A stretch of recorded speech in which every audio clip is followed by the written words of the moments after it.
الحمد لله والصلاة والسلام على رسول الله وعلى آله وصحبه ومن والاه. Just some of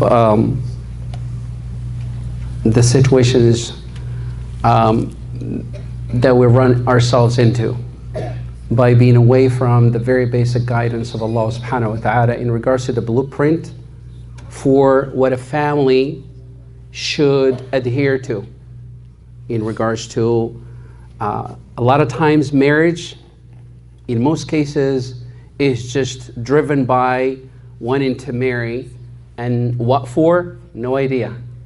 Nothing. No idea. When the Prophet ﷺ already gave you a blueprint as to what you should marry. And then by not knowing what marriage is for, you walk into it, and what happens is we have two fronts. And marriage, instead of being complementary, meaning as Allah subhanahu wa ta'ala described it, that هُنَّ لِبَاسٌ لَكُمْ وَأَنْتُمْ لِبَاسٌ لَهُنْ. You cover them and they cover you. This is, imagine, when it comes to beautiful language of the Quran. It's a gentle and soft cover for you. Your wife is, and so are you for her. What happened to that cover? Allah subhanahu wa ta'ala, when He gave you the contract, the most sacred contract a human being could ever engage in is a contract of marriage. This is by the definition of Allah, not by you or me or any other contracts are minor, they're nothing in the eyes of Allah versus the contract of marriage. What does that say? Allah subhanahu wa ta'ala is the one who is going to come for the rescue of the one who is wronged within marriage. Let's take that very seriously. In marriage,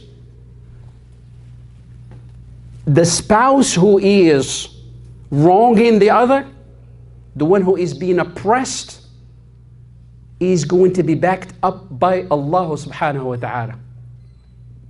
In other words, if we wrong our spouse, and I'm not here pointing the finger either at the male or the female, the husband or the wife, because when it comes to wronging, it happened from both ends. So this is not the time to point fingers as who's doing what. As long as you are in that place where you are on the wrong side of the fence, beware that Allah subhanahu wa ta'ala gave you beautiful gift, and that is marriage. This is a beautiful institution. And this institution, Allah subhanahu wa ta'ala says, وَجَعَلْنَا بَيْنَكُمْ مَوَدَّةً وَرَحْمَةً. It is founded not on arrogance, and is not founded on the law of the jungle, where only the strong one will survive, and the weak is going to be oppressed and dragged all over the nation. No. Compassion, love, mercy towards one another. This is what Allah subhanahu wa ta'ala founded that institution upon. Allah subhanahu wa ta'ala made it to where communication is key. The Prophet sallallahu alaihi wasallam used to always, even with the Sahaba, let alone with his wives, with the Sahaba, he used to always ask the question, مَا حَمَلَكَ عَلَى هَذَا? Tell me, make me understand exactly why you said this or why you did this.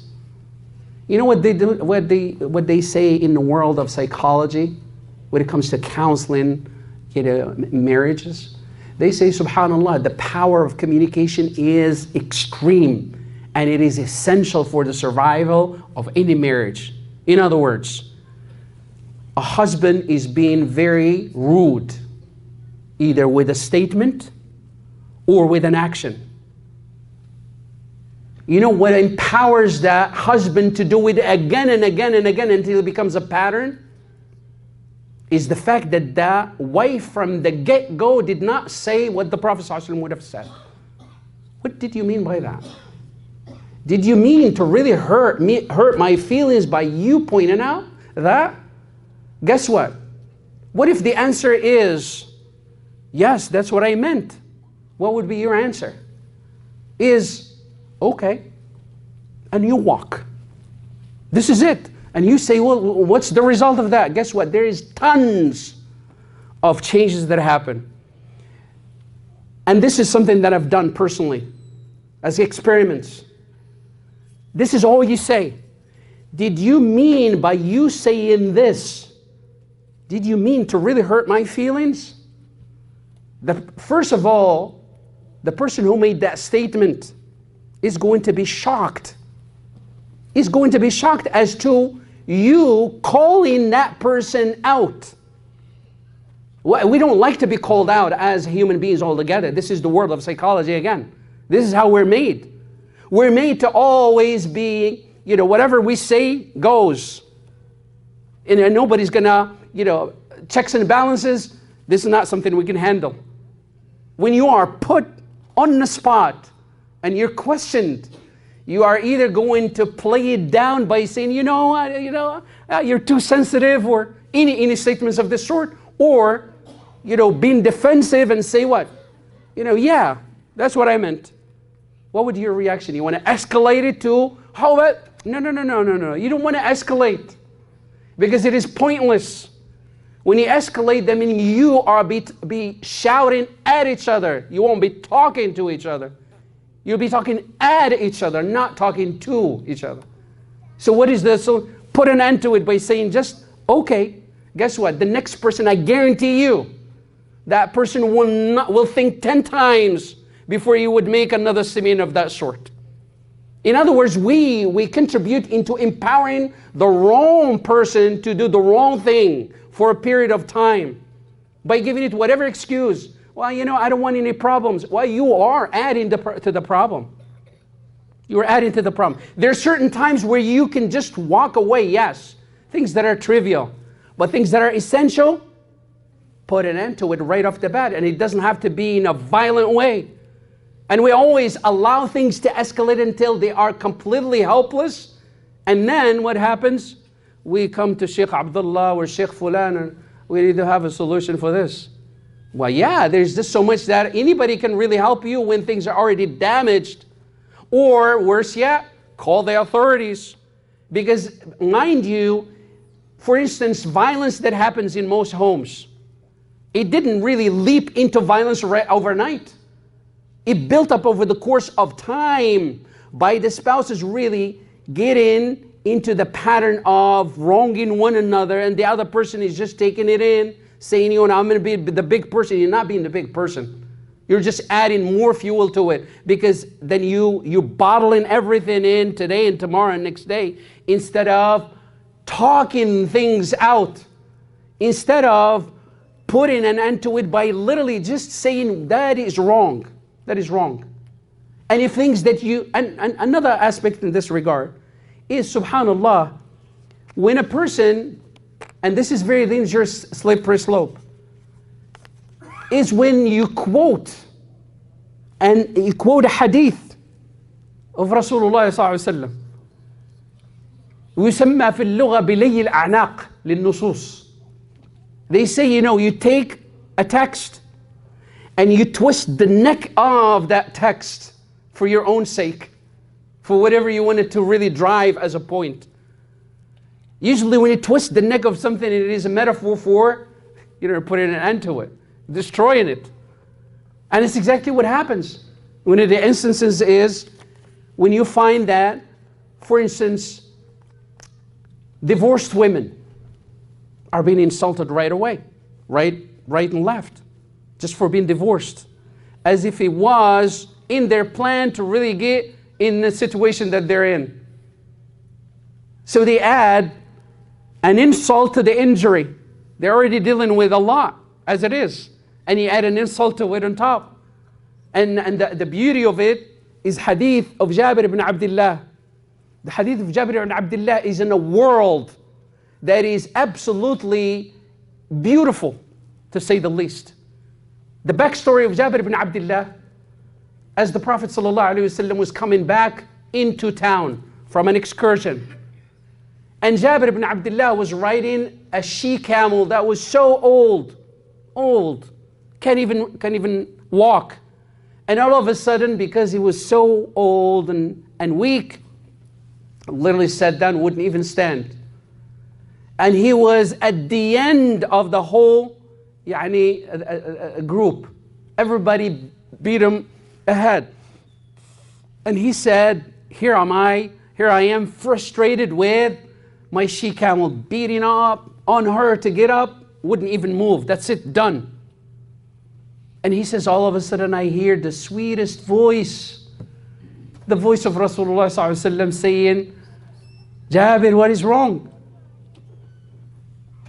Because the Prophet ﷺ never goes ahead when it comes to coming back to town. He always be the last one to reach town. Why? Make sure that everybody that was with him made it home safe. طيب. So this is why he ended up finding Jabir, and he says, what's wrong? He says, Ya Rasulullah, look at this. He says, I can't even get her to be up, let alone to make it to Medina. The Prophet ﷺ told him, hand me your stick. And he came and said, Bismillah, tapped gently on the back of the she-camel. And she stood up, and then she took off like a Ferrari, all of a sudden. Took off to Medina. On the way, the Prophet ﷺ was having a conversation with Jabir. And in that conversation, they spoke about the she-camel. He said to him, why don't you sell me this camel? I like it. He said, Ya Rasulullah, you take it. I can't sell you. This thing it's like a junk. Just take it. And he says, no, I'll pay you for it 20 dirham when we get to Medina. He says, I'll take it, Ya Rasulullah. Sallallahu alayhi wa sallam. The conversation switched to a different subject. He asked him, Ya Jabir, are you married? He says, Ya Rasulullah, yes, I got married a couple weeks ago. He says, who do you marry? He says, a divorced lady in Medina. A divorced lady. In some narration, a widowed. Her husband died, so I married her. She was married before. And he said to him, how come he didn't marry a young girl instead? He said, Sallallahu Alaihi Wasallam, Inna Abdullah. Listen to where Jabir is and his concept of what he's done, and those who quote this hadith to smear someone and to defame someone and to degrade someone. La hawla wa la quwwata illa billah. He said, Sallallahu Alaihi Wasallam, or rather Jabir said, Ya Rasulullah, my father Abdullah, when he passed away, he left me 9 girls. 9. He says 9 girls. And I did not want to marry another girl of their age, so they will be playing hide and seek in the house. I wanted a mother for them. This is why I married this widow. He said, Sallallahu Alaihi Wasallam, Ahsanta wa rashatta. Prophet ﷺ praised him. He says, you're a good man and you made a good decision. It's a good decision you made, Jabir. How do we know that he made a good decision? And mind you, this is not you and me praising one another for the sake of just making you feel good.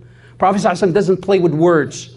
But whatever he says is on point and for a reason. Down the road, that proves to be true. Because when Jabir ibn Abdullah, during the battle of the Khandaq, he came to the Prophet ﷺ and it was tough time. Poor. Everybody's really running through a tough time. And they were digging that trench. And they were, all of them, so hungry to the point that they were really putting rocks around their tummy and tying it so tight just so they calm down the hunger, the pain of hunger in. Prophet ﷺ had 2 rocks around his belly, sallallahu alayhi wa sallam. When Jabir saw that, He went back to, he said, Ya Rasulullah, allow me to go to my house and I'll be right back. He went to his house and asked this widow that he married, his wife now. And he told her, do we have any food at all? I saw the Prophet ﷺ in a way that I couldn't really handle. I couldn't stomach what I saw the Prophet ﷺ in. She said, all we have is just enough for the kids. Just some bread, and that's it. And maybe that small goat. And he said, we'll have the goat and the bread for maybe the Prophet ﷺ and for Abu Bakr as-Siddiq. She said, please do me a favor. Don't embarrass me. Don't embarrass me, please. Invite only the Prophet ﷺ and be one more person with him. Maybe Abu Bakr as-Siddiq. Jabir ibn Abdullah went back and he said, Ya Rasulullah, I have, and he talked to him on the side, Ya Rasulullah, I have some food and I want you to eat. And maybe you can bring along Abu Bakr as-Siddiq with you, quietly. The Prophet ﷺ stood to where everybody was listening and he said, Ya Ahl al-Khandaq, oh people, dig in the trench. Jabir is inviting you for a meal. He said, if I had a hole in the ground, I would have crawled into it. Jabir ibn Abdullah, and he said, sallallahu alayhi wa sallam, to Jabir, go ahead of us and have the meat in one area, let it cook, and then have the bread in another, and leave them together. Keep them covered as is, and don't do anything until I get there. He went back, walks in, and he says, guess what? The people of the Khandaq are all coming in. She says, didn't I tell you? He says, well, the Prophet ﷺ is the one who made the announcement. She said, was he the one who did? Then he knows what he's doing. Aqila. This is the statement of Rasulullah when he said, you've made a good decision, Jabir. Good decision. He's not just praising like you and I play with words as if it is, no. This is Rasulullah. Everything is well calculated in the way he speaks, alayhi salatu wasalam. The point, Prophet ﷺ comes and he said that he was the one in charge of actually serving the food. He comes in, فَسَمَّى, he made the dua on the food. And he would call, he says ﷺ to Jabir, stand outside and call in 10 by 10 to eat. 10 by 10. More in some narration, about 1,400 of them. All of them ate to their full tummy, full, real solid meal. They haven't eaten 4 days. And everybody wants to eat, go for second and third, no worries, eat away. And they ate, and Jabir ibn Abdullah said, everybody ate, and the food was there. The Prophet ﷺ said, you have enough food for you, your family, and your neighbors. Eat away. And he says, for as long as the fire is going, the food is going to keep going. The barakah of Rasulullah ﷺ. This is the hadith of Jabir. And where's the insult in this hadith? Billah alaykum. Where's the insult? It's a place of praise. But why do we have things backwards? Because we are backwards. وَكُلُّ إِنَاءٍ بِمَا فِيهِ يَرْشَحُ. Every single individual is going to reflect in his behavior and his statements what he is all about. If you're backwards, you're going to speak backwards, you're going to act backwards. If you're rotten inside, so is your action and your statements.